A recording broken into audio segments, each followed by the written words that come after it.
दोस्तों, भारत का उड़ीसा राज्य समुद्री तट और कई बेहतरीन दर्शनीय स्थलों के लिए समूचे विश्व में प्रसिद्ध है। यहाँ लगभग 500 किलोमीटर लंबे समुद्र तट के साथ ऐतिहासिक स्मारक और दर्शनीय मंदिर भी मौजूद हैं, जहाँ हर साल लाखों पर्यटक घूमने के लिए आते रहते हैं।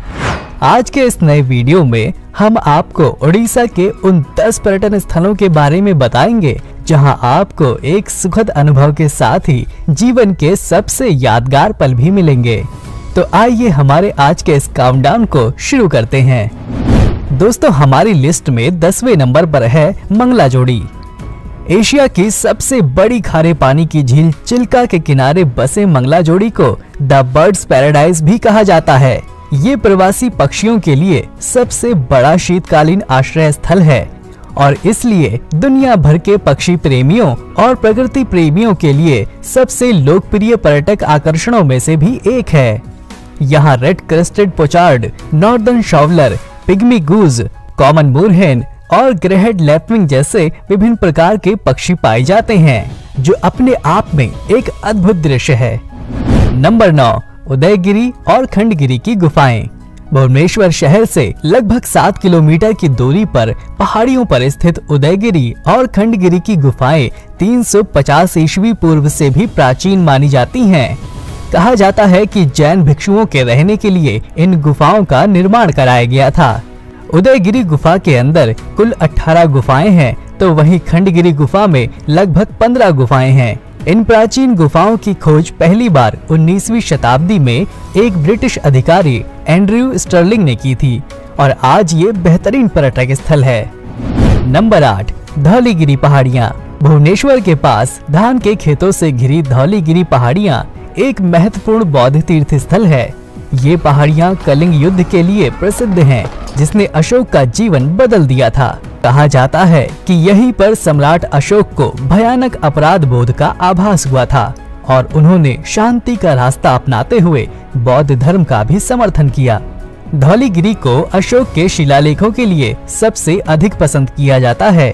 ये स्थान उड़ीसा के पर्यटन में एक व्यापक ऐतिहासिक महत्व रखता है। नंबर 7, कोणार्क बीच। ओडिशा के सबसे व्यस्त समुद्र तटों में से एक कोणार्क बीच कोणार्क मंदिर के पास स्थित है और इस खूबसूरत समुद्र तट से इस मंदिर की शान और बढ़ जाती है।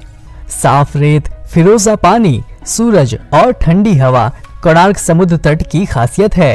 ये हर साल न केवल भारत से बल्कि दुनिया भर से बहुत सारे पर्यटकों को आकर्षित करता है। नंबर 6, रघुराजपुर गांव। ओडिशा के प्रसिद्ध तीर्थ और समुद्र तटीय शहर पुरी से लगभग 110 किलोमीटर दूर हरा भरा रघुराजपुर गांव अपनी शिल्पकला की विरासत के लिए प्रसिद्ध है। यहां आपको घरों की साफ सुथरी दीवारों पर सुंदर सुंदर पेंटिंग्स देखने को मिलेंगी। ऐसा कहा जाता है कि ओडिशा का पटचित्र 12वीं शताब्दी का है और एक पीढ़ी से दूसरी पीढ़ी तक प्रसारित होता रहता है। यहाँ पेंटिंग विशेष रूप से कड़े कपड़े की 7 परतों पर की जाती है, जिन्हें डिस्क में काटा जाता है, जिसे देखने के लिए लोगों की भारी भीड़ आती है।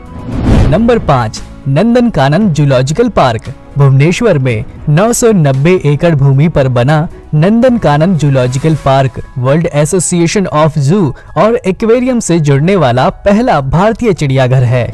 ये चिड़ियाघर चंडका जंगल में स्थित है और इसमें कांजिया झील शामिल है, जो लगभग 134 एकड़ में है।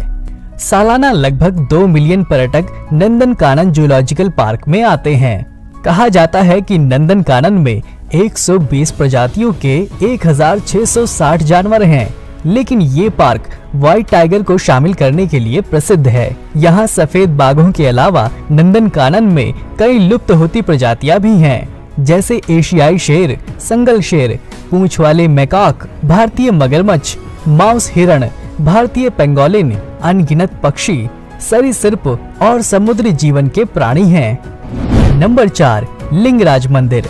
अगर आप शिव और विष्णु दोनों के भक्त हैं तो भुवनेश्वर में स्थित प्रसिद्ध लिंगराज मंदिर के बारे में जरूर जानते होंगे। लिंगराज मंदिर भारत के प्राचीन मंदिरों में से एक है, जिसकी बनावट बेहद उत्कृष्ट है। इस मंदिर की ऊंचाई 55 मीटर है और इस पर बेहद शानदार नक्काशी की गई है। मंदिर का निर्माण कलिंग और उड़िया शैली में किया गया है। इसे बनाने के लिए बलुआ पत्थरों का प्रयोग किया गया है। खास बात यह है कि इस मंदिर के ऊपरी भाग पर उल्टी घंटी और कलश को स्थापित किया गया है, जो लोगों को काफी आश्चर्यजनक लगता है। नंबर 3, पुरी बीच। देश के सबसे सुरक्षित और सुंदर समुद्र तटों में से एक पुरी बंगाल की खाड़ी के किनारे तक फैला हुआ है। इस तट को भगवान जगन्नाथ का निवास स्थल भी माना जाता है और शायद इसी कारण यहाँ अनेक तीर्थयात्री समुद्र में स्नान करने के लिए आते हैं। सूर्यास्त के समय पुरी तट का नजारा बहुत आकर्षक होता है और यही कारण है कि यहाँ हर समय पर्यटकों की भारी भीड़ देखने को मिलती है। नंबर 2, श्री जगन्नाथ मंदिर। हिंदुओं का प्रसिद्ध धार्मिक स्थल श्री जगन्नाथ मंदिर विष्णु के 8वें अवतार श्री कृष्ण को समर्पित है। ये मंदिर बंगाल की खाड़ी के पूर्वी छोर पर बना एक अद्भुत मंदिर है, जिसे पुराणों में धरती का वैकुंठ कहा गया है। ये भगवान विष्णु के 4 धामों में से एक है और इसे श्री क्षेत्र, श्री पुरुषोत्तम क्षेत्र, शाक क्षेत्र, नीलांचल और नीलगिरी के नाम से भी जाना जाता है। इस मंदिर के ऊपर स्थापित लाल ध्वज हमेशा हवा के विपरीत दिशा में लहराता है। कहा जाता है कि ये दुनिया का सबसे भव्य और ऊंचे मंदिरों में से एक है, जो 4 लाख वर्ग किलोमीटर में फैला हुआ है और इसकी ऊंचाई लगभग 214 फीट है। और आइए अब बात करते हैं नंबर 1 के बारे में। तो हमारी लिस्ट में पहले नंबर पर है कोणार्क सूर्य मंदिर। रहस्यों से भरा सूर्य मंदिर, खूबसूरती समुद्री तट और यहाँ की समृद्ध संस्कृति जैसी चीजें उड़ीसा के कोणार्क को भारत के सबसे लोकप्रिय पर्यटन स्थलों में से एक बनाती है। यहाँ बड़ी संख्या में भारतीय सैलानियों के साथ विदेशी पर्यटक भी पहुँचते हैं। इस मंदिर का निर्माण 1250 ईस्वी में गांग वंश राजा नरसिंह देव प्रथम ने कराया था। इस मंदिर को सूर्य देवता के रथ के आकार का बनाया गया है और इस रथ में 12 जोड़ी पहिए मौजूद हैं, जिसे 7 घोड़ों द्वारा रथ को खींचते दिखाया गया है। ये 7 घोड़े 7 दिन के प्रतीक हैं और 12 जोड़ी पहिए दिन के 24 घंटों को बतलाते हैं। ये भी माना जाता है कि 12 पहिए साल के 12 महीनों के प्रतीक हैं। इस रथ आकार के मंदिर में 8 ताड़ियां भी हैं, जो दिन के 8 प्रहर को दर्शाती हैं। यहाँ की सूर्य मूर्ति को पुरी के जगन्नाथ मंदिर में सुरक्षित रखा गया है, इसलिए इस मंदिर में कोई भी देव मूर्ति मौजूद नहीं है। ये मंदिर समय की गति को दर्शाता है। तो दोस्तों, आशा करता हूँ कि हमारा आज का ये वीडियो आपको पसंद आया होगा और इस तरह की वीडियोस देखने के लिए हमारे चैनल को लाइक और सब्सक्राइब जरूर करें।